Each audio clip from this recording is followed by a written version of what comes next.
시사 맛집 이슈 삼합 시간입니다. 오늘도 김필성 변호사, 신유진 변호사와 함께하겠습니다. 두 분 안녕하십니까? 네, 안녕하십니까. 자, 우리 이슈 삼합 공식 질문 하겠습니다. 자, 두 분 한 주 동안 관심이 갔던 뉴스라든지 이슈 어떤 게 있습니까? 김 변호사님. 제가 먼저 얘기할까요? 네. 그 지난 이제 이게 뉴스가 22일 날 난 YTN 단독으로 나왔던 뉴스인데요. 그 윤석열 대통령이 이제 경찰 특별수사단이 수사를 해보니까 그 지금 이제 최성목 부총리가 다시 좀 주목받고 있지 않습니까? 기재부, 기재부 장관, 장관이 부총리. 만약에 이제 한덕수 총리에 대한 탄핵이 이루어질 경우에는 이제 권한대행이 되실 분인데 맞습니다. 이분을 불러서 조사를 했더니 그 비상계엄 국무회의 당시에 그 윤석열 대통령이 A4짜리 한 장 문건을 건넸다는 겁니다. 근데 그 내용에 지금 즉시 국회 운영비를 끊어라. 이야. 그리고 이제 중요한 게 뭐냐면 비상계엄 입법부 운영 예산을 짜라라는 말을 했다고 합니다. 뭐 이제 여기에 대해서 이제 그 부총리는 뭐 재정 자금의 확보 정도만 기억이 난다. 그러니까 내용이 기억이 안 난다는 말을 하면서 뭐 개업을 전제로 한 조치사항 같은 느낌을 받아 무시하자면 덮었다라고 말을 했다는데 일단 국무회의에서 문건을 대통령부터 제시받았는데 무시했다는 말이 사실 납득되기 어려운 얘기죠. 그런데 이게 지금 왜 중요하다고 저는 생각을 했냐면 국회 운영비를 끊어라. 그다음에 이게 중요한데 비상계엄 입법부 운영 예산을 짜라는 말. 비상계엄 입법부? 와. 이건 이 이야기는 무슨 얘기냐면 현재 지금 이제 헌법기관인 국회를 아예 없애버리고 국회를 본인이 만들겠다는 뜻이에요. 새로 하나 만들겠다는 뜻이잖아요. 명백한 내란이죠. 아, 당연히 내란이에요. 이거는 뭐 너무너무 심각한 일이 이승만이네요. 그러니까 이게 그 물론 이제 현재 지금 그 이제 이번 사태가 내란의 그 결정적인 이유 중에 하나가 국회에 대한 조치를 취하려고 했다는 것인데 단순히 이제 국회에 대한 기능을 마비시키거나 뭐 이제 정지시키는 그게 아니라 국회를 없앨 생각이었던 거예요. 그렇죠. 그러니까 헌법기관 자체를 하나를 가장 중요한 입법부를 없앨 생각이었고 자기 마음대로 입법부를 만들겠다는 뜻이거든요. 그러니까 뭐 계엄 수준이 아니라 이건 뭐 저기 어디 역사적인 어디 그 제3세계나 아니면 우리나라 옛날에 있었던 뭐 그런 독재자 수준의 독재자가 입법부 해산도 아니 없애버리고 이제 우리 대한민국은 행정부하고 사법밖에 없는 것처럼 만들고 아니면 입법부는 자기가 원하는 사람들로. 참고서 말씀을 드리면 박정희나 전두환도 국회 자체를 없애버리지는 않았어요. 자기 인물, 자기 쪽 사람을 뭐 채운다든지 이런 식으로 작업을 했지 없애는 것까지 하진 않았는데 비상계엄 입법부라는 걸 별도로 만들려고 했다는 겁니다. 근데 이렇게 중요한 뉴스를 이제 이게 어디서 YTN에서 나왔다 그랬죠? 네, YTN 단독인데요. 좀 많이 좀 퍼뜨려져야 되고 자꾸 이런 정도가 나왔는데도 불구하고 자꾸 편들고 내란에 동조하는 느낌 드는 저는 이해가 안 됩니다. 이 정도 나왔으면 정말 심각한 거 아닙니까? 그러니까 이 국무회의에 모르겠습니다. 이제 국무회의에 미리 이제 이게 만건이 뭐 탕정된 건지 모르겠지만 어쨌든 대통령이 가져와서 국무위원한테 문서로 제시했으면 공식적으로 논의가 된 거거든요. 그러면 이 국무회의 자체가 우리가 생각하는 그런 수준의 그런 국무회의가 아니었던 거예요. 그러니까요. 심각하고 최상목이 둘러댔지만 얘기를 한 거잖아요. 결국은 뭐 자백한 거라고 봐야 자기가 제대로 안 뺐다는데 이게 말이 됩니까? 그 말도 안 되는 얘기죠. 자, 우리 신 변호사님은 어떤 주제를 또 어떤 이슈를 보셨습니까? 이 지금 내란 상황이 아직 완전히 종식됐다라고 보기 어려운 여러 가지 위험한 상황들, 그 우리 안에 지금 내재되어 있는 위험이 아직 상존하고 있다. 이런 것 때문에 이 불안감이 계속 지속되는 것 때문에 좀 마음이 많이 힘드실 텐데 그렇지 않아도 국회에서 지금 법사위에서 국방부 장관 대행 김선호 장관 대행에게 질문을 했어요. 계엄 당시 임무를 받았던 블랙 요원들 다 복귀했느냐? 다 복귀했다라고는 얘기를 했는데 민간인 블랙 요원도 있느냐라는 질문에 대해서는 자세히 말씀을 못 드린다. 이해해달라. 뭐 이렇게까지만 하고 넘어갔단 말이에요. 근데 이게 죄송합니다. 괜찮습니다. 오늘 좀 감기 기운이 조금 있으시네요. 네네. 거의 다 났는데 마지막이네요. 그러니까 이게 아직 민간인 블랙 요원이 있느냐에 대해서는 국회에서 뭐 질문으로 하기에는 어려운 점이 있더라 하더라도 확실하게 그 사람들이 임무를 받았던 것에 대해서 무기를 다 반납하고 임무가 완료됐다고 해서 종료가 된 건지에 대한 의심은 아직까지 상존하고 있다. 그렇죠. 이게 너무 무서운 거예요. 그래서 오늘 아침에 뭐 일부에서는 김용현의 기자회견에 네. 대해서 어떤 메시지가 있을 수도 있으니까 그거를 실시간으로 생중계하거나 그 워딩을 그대로 중계하지는 말아야 된다 뭐 이런 이야기도 있더라고요. 그렇기 때문에 지금 아직 모든 상황이 종식된 건 아니다. 아니요, 현재 진행형을 봐야 됩니다. 네, 지금 네, 네. 블랙 요원들이 뭐 지금 보도에 따르면 청주공항에 뭐 가기도 했고 다 해산된 것 같지도 않고 또 그 사람들이 미군 부대 어디를 뭐 F-35 스텔스 전투기를 어떻게 한다, 사드를 어떻게 한다 이런 보도들도 있거든요. 맞습니다. 심각한 뉴스들도 많은데 내란 상황이 혹시나 계속 지속돼. 그러니까 결국 해결되려면 윤석열 구속되든지 탄핵 그 특검법이 통과하든지 탄핵되는 절차가 빨리 진행되든지 이게 돼야 되는데 지금 하나도 안 되고 있으니까 그렇죠. 좀 불안한 것 같습니다. 네, 불안이 지속되고 있고 네. 지금 이 불안은 정말 윤석열이 그 자리에서 내려오는 날까지 계속될 것 같아서 이게 사실은 뭐 일상 회복이라는 말은 네. 아직 너무 성급한 말인 것 같다 그런 생각이 들어요. 지금 사실은 뉴스들이 그런 것 같아요. 12월 3일 날 내란 일어나고 그 직후까지는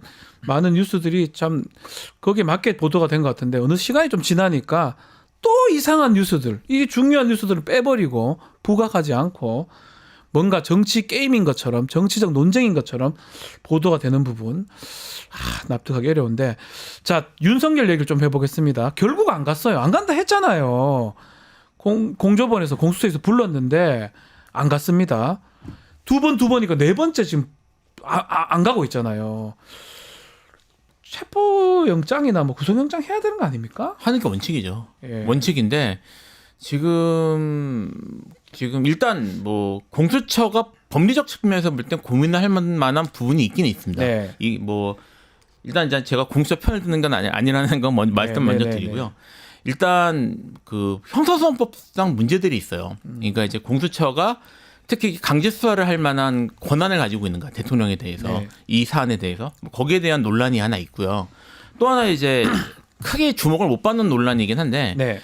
만약 구속이나 체포를 했을 경우에 구속 기간을 어떻게 할 것인가에 대한 문제가 있습니다. 논란이 있고 그러네요. 사실 입법적 문제들이 있거든요. 그러니까 뭐 예를 들면 이렇습니다. 현재 지금 공수처가 원래는 우리가 알고 있기로는 수사권과 기소권을 동시에 갖고 있는 기관을 알고 있는데 이게 이제 공수처법이 통과하는 과정에서 누더기가 되는 바람에 입법 미흡이 된 부분이 많아요. 그래서 현재 지금 만약에 공수처가 대통령을 수사한다고 하더라도 대통령을 기소할 권한은 명백히 없습니다. 기소를 할 수가 없습니다. 예, 그러면 이제 다시 검찰로 보내야 또 가야 되는데 돼요. 만약에 강제 수사를 할 경우에는 공수처가 며칠 구속할 수 있고 그다음에 검사가 며칠 구속할 수 있는지에 대한 내용 정리가 법리상은 안 되어 있습니다. 근데 이게 왜 문제냐면 그 구속 기간이 문제가 있을 경우에 나중에 재판으로 가잖아요. 기소 안 하고 이러면 또 예, 재판으로 가면 그 과정에서 수집된 증거는 전부 위법 수집 증거로 증거가 날아가 버려요. 그러니까요. 그러니까 무죄가 나올 수 있는 겁니다. 그러니까 이런 문제들이 있어서 사실은 입법적으로 지금 이제 뭐 공수처법을 만들어서 할 수는 없는 거고 예. 가장 확실한 방법은 특검을 해결하는 건데 특검법. 이제 예. 사실 이제 특검을 질질 끄는 것이 그런 고려가 있는 게 아닌가라는 생각이 있는데 그러니까 이제 공수처 같은 경우에는 그런 것들을 저울질할 수밖에 없는 건 사실이나 하지만 그럼에도 불구하고 제가 공수처를 편들기 어려운 이유는 공수처장이 지금 진행하지 못하는 이유 이제 좀 세게 진행한다거나 수사를 적극적으로 하지 못하는 이유에 대해서 이런 법리적 문제를 얘기한 것이 아니라 네. 소중한 시간을 내주시길 바란다. 바쁘신데도 불구하고 네. 최대한 예우를 다하겠다. 라는 말을 했기 때문에 네. 이거는 뭐 그런 법리적 문제 때문이 아니라 이 사람들이 결국 지금 이제 수사 주체로 거론되고 있는 경찰이나 검찰 모두가 이 내란 범죄에서 이 자유롭지 못하기 때문에 적극적으로 못하는 것이라는 의심이 있으잖아요. 근데 그렇죠? 공수처도 크게 다르지 않다. 비슷해요. 예, 그래서 그런 측면에서 공수처가 지금 이제 포국적인 것은 단순히 법리적 이유만은 아닌 것 같다는 생각이 좀 듭니다. 자 지금 눈꽃님께서 우리 신 변호사님 목캔디 사드세요. 이렇게 네네네 감사합니다. 돈을 주셨어요. 제가 사드려야 될 것 같은데 많이 주셨어요. 목캔디 한 5개 정도 살 수 있을 돈을 주셔가지고. 감사합니다. 하여튼 뭐 요새 감기들이 좀 심하다 네. 유행하다 보니까 독감 조심하셔야 될 것 같습니다. 자 문제는 만약 구속영장이나 체포영장 한다고 하더라도 좀 오래되는 부분이 경호실하고 마찰 부분이잖아요. 네. 이것도 사실 영장이 발부가 된다고 하더라도 이게 또 걱정스러운 부분이 있는 것 같긴 해요. 사실 윤석열에 대한 체포 구속을 주장하시는 분들 이 부분에 대해서 윤석열이 그렇게 구속되는 모습을 뭐 보여주는 것이 혹시라도 지지층 결집되는 거 아니야 이런 걱정 안 하거든요. 사실은 그 맡고 있는 그 경호처 그 인력들에 대해서도 바로바로 뭐 특수공직방 또는 그 증인 은닉죄도 되지 않습니까? 증인 도피죄, 증인 도피 또는 은닉죄가 될 수도 증인 죄송합니다. 범인 은닉죄. 범인입니다. 네네네. 그렇게도 해당될 수가 있기 때문에 그런 점에 대해서는 바로바로 그 대치를 할 필요가 없이 바로 현장에서 제압을 해야 된다. 그렇기 때문에 기동대로 가야 된다라는 의견도 있고요. 또 한 가지가 사실 어쨌거나 이 구속 체포 또는 구속 영장에 의한 것을 가지고 간다면은 그 방법이야 기발하게 생각할 수도 있는 거 아닙니까? 정말 헬기를 띄워서 그 안에다가 내려서 대통령 공수부대가 가요? 네, 공수부대는 아니고 하여튼 경찰 기동대도 이렇게 아니 본인들이 좋아하던 특임대를 아니, 농담이에요. 예. 그 정도로 생각하지 못할 허를 찌를 정도로 뭐 예를 들면은 이제 지금은 조금 얘기가 많이 이제 영장을 쳐라라고 하는데 긴급 체포도 허를 찌를 정도로 가서 긴급 체포를 해와라라고 강하게 주장이 됐던 만큼 그 수단이야 어떻든 체포 또는 구속으로 통해서 신병을 확보해야 국민들이 그나마 조금은 안심하지 않을까 그런 생각이 듭니다. 오늘 중으로 입장을 낼 수도 있다고 해요. 이번 주에 윤석열 측이나 또 김용현 입장도 있다고 하고 어떻게 보십니까? 지금 입장을 낸다는 내용 기사를 보면 어떤 기사에서는 SNS로 낸다는 말도 있다. SNS로 낼 수도 있다고 얘기합니다. 혹시 이제 지금 내일이 아마 준비 기일일 겁니다. 27일입니다. 27일 탄핵 준비 기일이고요. 오늘 오늘 이제 재판관 회의를 한다고 하는데 제가 이야기를 왜 꺼내냐면 이게 어젯밤 기준입니다. 제가 이제 오늘 아침엔 확인을 못했는데 어젯밤 저녁에 혹시 그 대리인 그러니까 이제 변호인이죠. 이제 탄핵 심판에 변호인이 선정이 됐는지 헌재 홈페이지를 들어가 봤어요. 헌재 들어가면 확인할 수 있습니다. 이 사건이 2024 뭐였더라? 나였더라? 그 8 사건인데 나팔 사건인데 번호를 알려드린 이유는 직접 확인하시라는 2024 나팔 사건이에요. 네, 나팔 사건인데 어젯밤까지 제출이 안 됐어요. 그러니까 지금도 변호인도 제출이 안 된 상태거든요. 근데 이제 그 27일 내일 일종의 공판 준비 기일이 열리는 건데 이때 증거 관계 정리 다 하고 재판 진행에 대한 일정 같은 것들이 대체로 다 확인이 되는 상황입니다. 사실은 뭐 입장 표명이나 SNS 쓸 때가 아니고요. 여기에 최선을 다해야 되는 상황이에요. 근데 이분은 지금 제가 어제 입장 표명 SNS 얘기를 하는 거 보면서 이분이 정말 어디에서 자기 입장을 자기가 맞다는 항변해야 되는지를 모르고 있나? 모르고 있는 건가요? 그냥 만약에 이것을 헌법재판소의 그러니까 탄핵 심판 전체를 무시하고 이런 식의 여론전으로 자기가 이길 수 있다고 생각한다는 건 여전히 내란 상황이라고 생각하는 거란 말이에요. 그렇죠. 이제 무력이나 또는 여론몰이나 이런 걸로 할 수 있다는 얘기고 제가 아까 이제 경호처하고의 충돌 이런 것도 말씀하셨는데 제가 저는 이제 계속 법리적으로 주목하고 있는 게 뭐냐면 제가 여기서 한 지지난주 정도 말씀을 드렸던 것 같은데 이 내란죄에서 가장 중요한 이슈는 사실 이 케이스 같은 경우에 내란죄의 종료 시점이라고 좀 본단 말입니다. 내란죄가 종료될 때까지는 지금 우리가 내란 선동이니 내란 무슨 선전이니 지금 논란이 많잖아요. 그 행위들이 전부 내란 정범이 됩니다. 그 시점까지는. 그래서 언제 종료된지가 중요하는데 제가 원래 가지고 있던 생각은 길게 봤을 때 윤석열 대통령의 탄핵이 의결됐을 때라고 생각을 했어요. 국 권한을. 근데 사실은 구체적 위험, 그러니까 내란의 구체적 위험이 현존하고 있을 때까지는 계속 내란이 지속되는 건데, 제가 아까 말씀하셨던 것처럼 블랙 요원들이 테러할 위험이 있다. 그럼 내란 위험이 있는 거거든요. 그러니까요. 그 다음에 지금 이것처럼 이게 아까 그러니까 헌법에 의해서 적법하게 만들어진 영장을 들고 찾아가는 거를 무력으로 막는다. 이것도 헌법 기능을 저하는 걸로 볼 수 있단 말이에요. 내란의 여지가 있다고 볼 수 있는 거예요. 마찬가지입니다. 지금 말씀하셨던 것처럼 국회를 무시하고 국회가 아니라 헌법재판소를 무시하고 여론전을 하면서 사람들을 선동하겠다는 의도가 있는 거면 여전히 실질적 위험성이 존재하는 겁니다. 그러니까 지금 내란 상황이 종결되는 게 언제인지에 대해서 주목을 계속하고 봐야 될 필요가 있는 거고 네. 이런 것들이 실질적 위험성이 존재한다라는 표지로 볼 수 있을 것 같아서 저는 뭔 생각인지. 그러니까 그래서 재판 지연을 시키고 뭐 제대로 안 하려고 하거든요. 변호사 강제주의이기 때문에 그렇죠. 준비 기일을 또 제대로 안 하려고 지금 저러는 게 우리 김 변호사님은 내란 상태가 계속 지속되는 거다. 상태범이다. 계속범이다. 그러니까 그거를 노리고 하는 거 아니냐. 거기에 맞게 예컨대 언론도 얘기를 해야 되는데 그렇지는 또 않는 것 같기도 하고요. 어떻게 보십니까? 그러니까 아직 성공과 실패 아직 그 어느 것도 결론이 나지 않았다라고 보면 돼요. 그 입장이 정확하다고 저는 생각하는데 네. 왜냐하면 이자들은 시간을 끌어서 자신들이 반드시 승리한다 이 생각 하나거든요. 그러니까 한덕수 총리도 사실은 뭐 영악하다, 뭐 그 사람은 계산적이다, 그 사람은 자신의 입장만 안다라고 하겠지만 그 사람은 내란의 정범입니다. 네. 정족수를 맞추기 위해서 기다리지 않았습니까? 국무회의 네. 최소한 정족수를 맞추기 그렇죠. 위해서라는 맞추려고. 말을 국회에서 했고 정족수를 맞추지 않고자 하는 노력은 오히려 반대로 안 했던 자고 그리고 뭐 상황을 봐서 그렇겠지만 적극적으로 반대할 수 있는 상황도 아니었다라고 하면서 반대도 하지 않았다. 네. 그거는 내란의 정범에서 조금도 벗어나지 않는 행보를 했고 그것이 윤석열이 이제 내란으로 뭐 수사 그리고 탄핵 당하면 자신에게도 고스란히 오는 거기 때문에 단지 시간을 끄는 게 아니라 윤석열의 재림을 네, 아이고, 그렇죠. 깜짝이야. 네. 윤석열이 다시 살아 돌아올 것만을 네. 굳세게 믿지 않으면은 일어날 수 없는 일이에요. 그렇죠. 한덕수 얘기를 좀 해보겠습니다. 네. 권한대행을 하고 있는데 헌법재판관 임명 이제 오늘 만약에 임명을 한다면 뭐 탄핵하고 절차는 민주당은 뭐 좀 보겠다, 보류하겠다 이런 것 같은데 어떻습니까?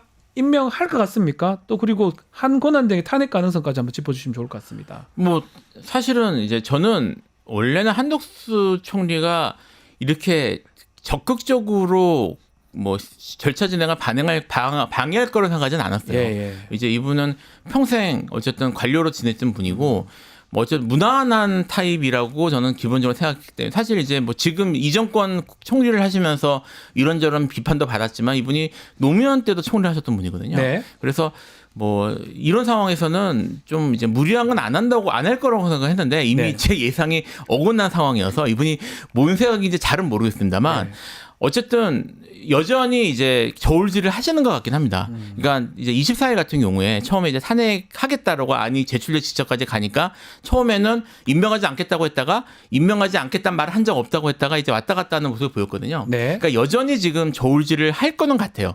할 거는 같은데 개인적인 의견으로는 제 생각에는 임명할 가능성이 조금 더 높을 거는 같습니다. 임명할 것이다. 예, 왜냐하면 지금 이제 제가 생각하는 이분이 이제 모르겠어요. 그 이제 이거 말씀하셨던 건 윤석열 대통령이 결국은 승리할 것인가에 대한 가능성을 계속 볼 텐데 그 이전에 만약에 탄핵에 대해서 이분이 직무정지가 되잖아요.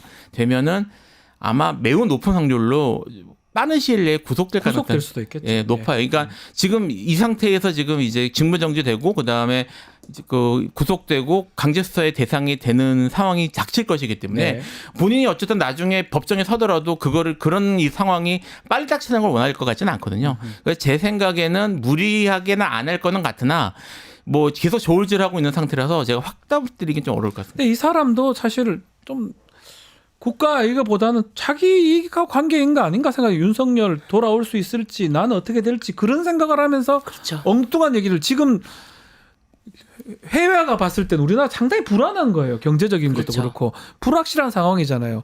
그 불확실한 상황을 해결하려면 한덕수가 재판관 임명하고 그 특검법 통과시키고 이러면 딱딱딱 정리가 되는데 그걸 안 하고 있는 거잖아요. 결국 자기 때문에 하는 그런 거 아닌가요? 그렇죠. 이 생각이 들어요. 그리고 한덕수 총리가 도대체 어떤 결정을 할 것인가에 대한 여러 가지 배경 중에 네. 뭐 박지원 의원도 이제 최근에 밝힌 바 있고 그 전에 국무총리 임명 시절에도 이 한덕수 총리 배우자가 무속에 굉장히 심취해 있다. 또 무속이죠. 이것도 무속이 나와요. 네네. 근데 예. 무속이 어느 정도 심취해 있느냐? 정말 정말 심취해 있다. 그래서 지금도 뭐 사실 무속이라는 게 저는 그렇게 생각합니다. 이게 자신이 듣고 싶은 말을 해주는 무속인을 찾아가서 믿으면 되는 거 아니겠습니까? 네. 자기의 불안 요소가 있다면 그 불안 요소를 잠재워줄 수 있다라는 더 강한 무속인한테 찾아가는 게 아닐까 싶은데 그래서 여러 무속인을 항상 만난다는 거예요. 항상. 뭐 한덕수 총리는 그동안 자신의 공직 의사 결정에는 관여한 바가 없다라고 하는데 네. 그 말이 더 이상해요. 네. 그 말이 더 이상해요. 굉장히 영향을 많이 줬으나 그렇죠. 자신은 거기는 배제했다라는 것인지. 이번에도 혹시 무속인 말 듣고 뭐 지금 적하고 있는지 아닌가 이 말씀 아닌가요? 그러니까요. 이게 도대체가 이게 정상적인 사고로 이해관계를 따져서 결정하는 자체의 모습은 아니고 그렇죠. 정말 상상하지 못하는 방법과 그런 예를 들면은 뭐 부정선거도 마찬가지 아닙니까? 상상도 못했던 계엄의 원인. 네. 아니, 선관위를 왜 가? 처음에 다. 아니 선관위를 왜 가? 이랬는데 알고 봤더니 상상도 못했던 부정선거가 네. 있다라는 얘기가 있듯이 한덕수 총리도 지금은 마치 뭐 자신의 탄핵 여부와 자신의 구속 여부 이런 거를 재는 것 같지만 결과적 결정은 우리가 상상하지 못했던 부분에서 나오지 않을까. 네. 무속도 관련성이 있을 것 같다. 네. 이제는 이런 얘기 해도 뭐 별 그게 아닌 게 윤석열 정부 처음부터 끝까지 다 무속이었어요. 네. 다 무속이었어요.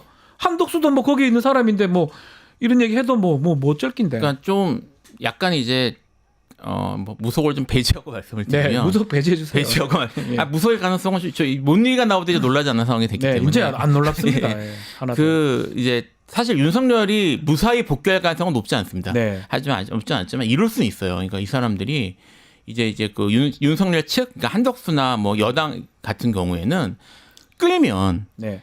다음 정권을 가져올 수도 있다는 생각은 할 수 있습니다. 그렇죠. 그걸 하고 있는 것 같아요. 예, 아직까지도. 이게 이제 이게 그들이 이제 믿는 거는 최대한 오래 끌어서 그러니까 이제 그 이재명 대표를 어떻게든 낙마시킬 수 있다면 그러면 자기들에게 승산이 있다라고 생각을 할 수 있는데 이게 그쪽 입장에서는 충분히 검토해 볼 만한 시나리오인 게 그 지금 이제 대선 주자들 지지도나 이런 걸 보면 저기 이재명 대표 이외에는 사실 야권에도 눈에 띄는 부저가 없어요. 맞아요. 예. 현재 지금 그 대부분 이제 이재명 대표를 제외하고 보면은 다 고만고만하긴 하지만 뭐 저기 한동훈 뭐 전 대표나 아니면 뭐 저기 지금 요새 이제 열심히 SNS를 하고 계시는 홍 시장님, 네, 홍준표 시장 요 정도거든요. 근데 이제 잘 아시겠지만 이 총선과 달리 대선은 인물 네. 싸움이란 말입니다. 그러니까 이재명 대표를 만약 낙마시키면 물론 그래도 가능성은 높지 않겠지만 해볼 만하다는 계산을 할 수도 있어요.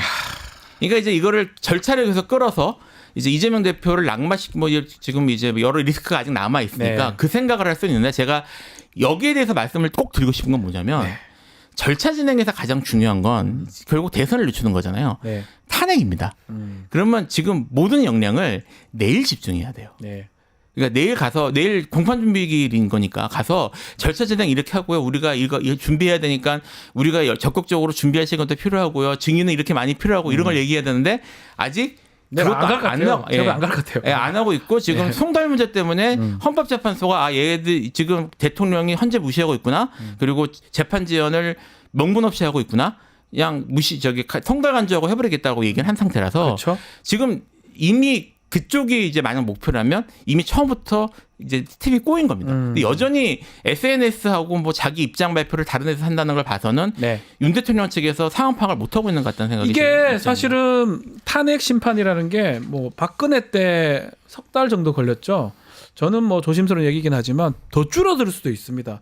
재판을 탄핵 심판이라는 거는 심리하다가 이 정도면 탄핵해야 된다, 파면해야 된다라고 하면 더 안 해도 돼요. 사실은 맞습니다. 이건 헌법재판소에서 결정할 부분이거든요. 그러니까 지금 김 변호사님 말씀대로라면 어디에 초점을 맞춰야 될지 제대로 모르고 있는 것 같다. 정당이든 국민의힘 정당이든 윤석열 측이든 이런 생각이 드네요. 그러니까 초점을 시간을 끄는 데 맞추는 거죠. 네. 시간을 끄는데 모든 초점을 맞추는데 그걸 정상적인 끄는 게 아니라 네. 그냥 아무것도 안 하는 것. 그렇죠. 아무것도 안 하는 것으로 시간을 끌 수 있는 이것도 끄는 방법이다. 왜냐면 또 그러면은 하루 이틀 그 절차라는 게 네. 뭐 절차 몰라 뭐 내가 안 해봤냐 이러면서 사실 이 사람은 자신이 직무 정지 됐던 게 있지 않습니까?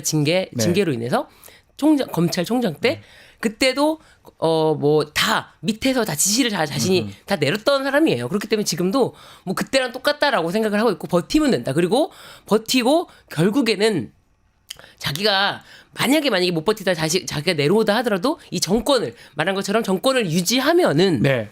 국힘의 정권을 유지하면은 자신은 다시 다 모든 게 좋게 될 것이다. 이 믿고 있는 사람. 아 근데 더 웃긴 거는 그걸 믿고 있는 거 본인이 믿든지 말든지 상관없는데 국민의힘 정당하고 한덕수 이런 사람도 그거 끌려가고 있는 모습이거든요. 그리고 그렇게 된들 어떤 국민이 지금 다시 국민의힘을 지지를 하겠습니까? 그러니까 이게 이제 내부적으로 아마 법률 검토 같은 걸 하고 나름 뭐 이제 고민을 하겠죠. 네. 하는데 그 제가 이제 뭐 이런 여기서 얘기하는 거 얘기하셔도 상관 없겠네요. 됩니다. 예, 제가 뭐 공개 회의니까 얘기가 네. 되겠죠. 그 이제 지금 오늘도 그 민주당 쪽에서 이제 관련 그 법학자들 모아서 이제 토론회 같은 걸 하는데 네. 국민의힘도 한 두어 주 전에 한 것 같습니다. 뭐 내부적으로 검토한.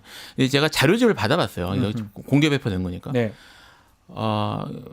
내용 법리적으로 너무 많이 틀렸더라고요. 편 없습니다. 그러니까 이게 뭐 예를 들면 여기 이제 시청자들은 아실 거예요. 여기 여러 번 얘기가 나왔으니까 탄핵 절차는 공무원 기본적으로는 징계 절차입니다. 네.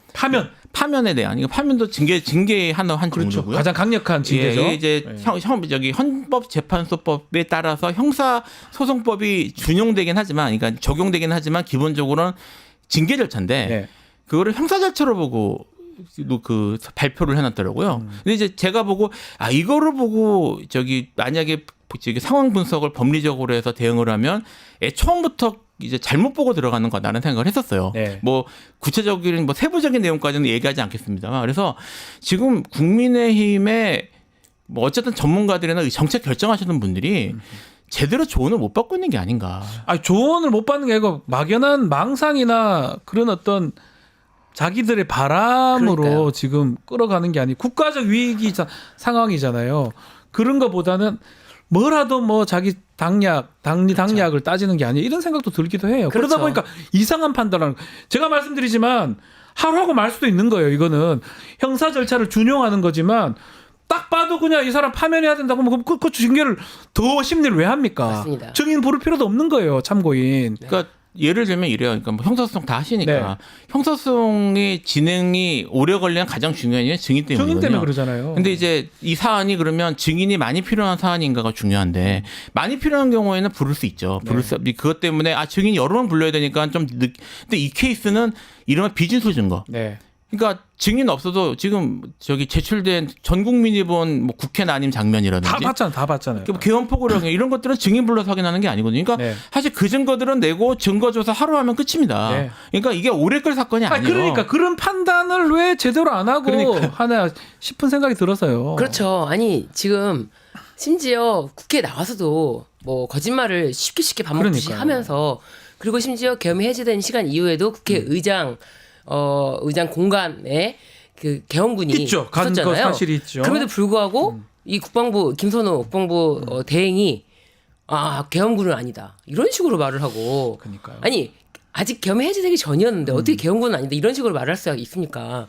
그러니까 이게 모든 게 CCTV를 갖다가 보여줘도 그러니까 이게 제대로 대응을 안 하는 거. 네. 그거에 대해서 사실은 반박하기 어려운 건데도 네. 사실 엉뚱한 얘기를 하는 거고 국민의힘 얘기 잠깐만 하고 마무리를 좀 네. 해야 될 것 같은데 국민의힘은 이제 사과를 하겠대요. 이제 와가지고 지금 한동훈 대표 사퇴시킨 거잖아요. 쫓아 보낸 거잖아요. 탄핵 잘못됐다고 계엄 잘못됐다고 얘기한 사람 지금 사과하는 게 맞는지 또 사과가 의미가 있는지 이거 좀 짚어주시면 좋을 것 같아요. 사과라는 게 정말 제대로 되려면은 그 진심 어린 그 마음이 느껴져야 되는 거거든요. 사과를 네. 받는 사람 입장에서는 그 사람이 진심인지 아닌지가 가장 중요해요.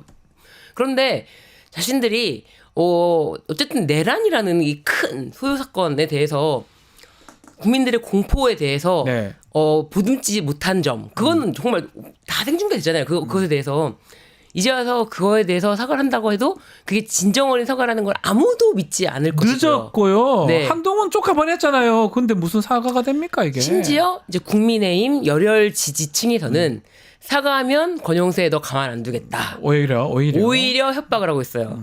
그렇기 때문에 이 사과라는 게 참 이쪽에는 해도 의미가 없고 네. 하면 또 지지층에서는 또 난리가 날 것이고 그쪽에서는 뭐 이게 사과 정말 솔직히 쓸모도 없는 거지만 네. 그걸 가지고 고민을 하겠다라는 게 좀 우습다. 그래도 네, 사과를 또 하긴 또 할 것 같기도 한데요. 예.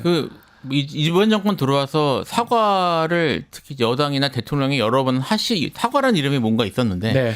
아무도 사과라고 생각하지 않았습니다.